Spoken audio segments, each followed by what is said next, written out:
अब सॉल्व होंगे सारे फिजिक्स, केमिस्ट्री, मैथ और बायोलॉजी के क्वेश्चंस। बस जुड़ जाएं सुनीता देवी एकेडमी के साथ by subscribing this educational channel. Hello student, how are you? I hope you all are enjoying Sunita Devi academy. Now आज हम डिस्कस करेंगे class 11 subject mathematics chapter 1 set का एक्सरसाइज 1.3 का क्वेश्चन नंबर 2, जिसमें से कह रहा है कि कुछ स्टेटमेंट्स दिए गए हैं। इन स्टेटमेंट्स में से बताना है कि कौन सा स्टेटमेंट ट्रू है और कौन सा स्टेटमेंट फॉल्स है। तो चलिए सॉल्यूशन देखते हैं। अगर फर्स्ट देखा जाए तो इस सेट में ए बी एलिमेंट है और इस सेट में बी सी ए एलिमेंट है।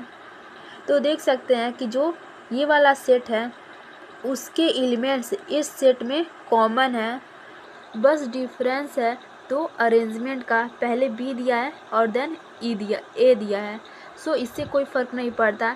लेकिन यहाँ पे कह रहा है, इस स्टेटमेंट के अकॉर्डिंग यहाँ पे कह रहा है कि ये जो सेट है वो इस सेट का सबसेट नहीं है, इसीलिए ये इनकरेक्ट हो जाएगा, यानी कि ये फॉल्स स्टेटमेंट है।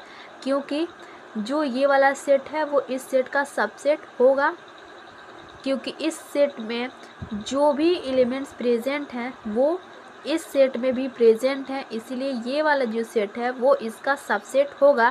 लेकिन अकॉर्डिंग टू द स्टेटमेंट ये सबसेट नहीं है, इसीलिए ये स्टेटमेंट क्या होगा? फॉल्स होगा। नाउ सेकंड की बात करें तो सेकंड में कह रहा है कि ये हमारे पास सेट दिया गया है जिसमें एलिमेंट हैं ए ई, और सेकंड में कह रहा है, सेकंड सेट में कह रहा है X such that X is a vowel in the English alphabet. So ये जो स्टेटमेंट है वो ट्रू है। ट्रू क्यों है? क्योंकि ये जो सेट है इसमें जो एलिमेंट है ए ई, वो एलिमेंट इस सेट में प्रेजेंट होंगे, क्योंकि इंग्लिश अल्फ़ाबेट में क्या होते हैं? ए ई आई ओ यू, ये 5 वॉवेल होते हैं इंग्लिश अल्फ़ाबेट में, जिसमें से देख सकते हैं कि इसमें ए ई प्रेजेंट है और यहाँ पर भी ए ई प्रेजेंट है, इसीलिए ये जो सेट है वो इस सेट का सबसेट होगा, इसीलिए ये जो स्टेटमेंट है वो ट्रू होगा। नाउ थर्ड की बात करें तो थर्ड में देख सकते हैं इस सेट में एलिमेंट है 1 2 3 और इस सेट में एलिमेंट्स हैं 1 3 एंड 5। तो यहाँ पर स्टेटमेंट के अकॉर्डिंग ये जो सेट है वो इसका सबसेट है, इसीलिए ये स्टेटमेंट फॉल्स होगा। फॉल्स इसलिए है क्योंकि ये जो सेट है वो इसका सबसेट नहीं होगा, लेकिन स्टेटमेंट के अकॉर्डिंग सबसेट है, इसीलिए ये स्टेटमेंट फॉल्स है। नाउ फोर्थ की बात करें तो फोर्थ में कह रहा है इस सेट में हमारे पास एक एलिमेंट है ए और इस सेट में ए बी सी एलिमेंट है। तो यहाँ पर ये स्टेटमेंट जो है फोर्थ का वो ट्रू है, क्योंकि ये जो सेट है वो इसका सबसेट होगा और यही स्टेटमेंट भी दिया, इसीलिए ये ट्रू होगा।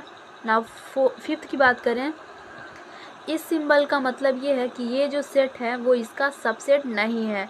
तो जैसा कि देख सकते हैं कि ये जो सेट है वो इसका सबसेट होगा, क्योंकि यहाँ पर इस सेट में एलिमेंट ए है और इस सेट में भी एलिमेंट ए है प्रेजेंट है, इसीलिए ये जो सेट है वो इसका सबसेट होगा, लेकिन स्टेटमेंट के अकॉर्डिंग सबसेट नहीं होगा, इसीलिए स्टेटमेंट क्या है? फॉल्स है। नाउ सिक्स की बात करें तो सिक्स में कह रहा है X such that X is a even natural number less than 6।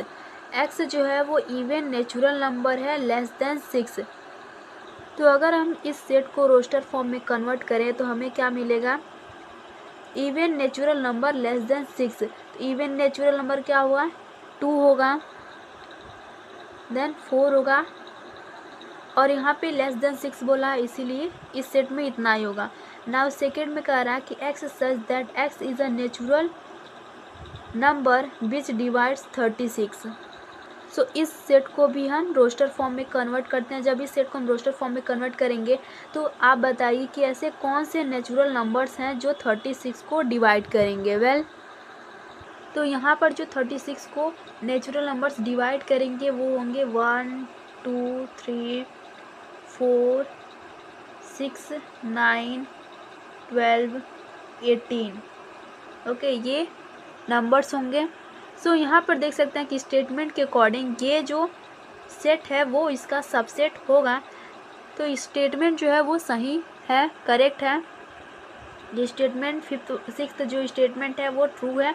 True इसलिए है क्योंकि यहाँ पर देख सकते हैं इस सेट में 2 और 4 है और इस सेट में भी 2 और 4 कॉमन है, इसीलिए ये जो सेट होगा वो क्या होगा, इसका सबसेट होगा। So this is the solution. अगर क्वेश्चन समझ में आए हो तो वीडियो को लाइक कीजिए, चैनल को सब्सक्राइब कीजिए। मिलते हैं नेक्स्ट वीडियो में, तब तक जुड़े रहें सुनीता देवी एकेडमी के साथ। Thank you.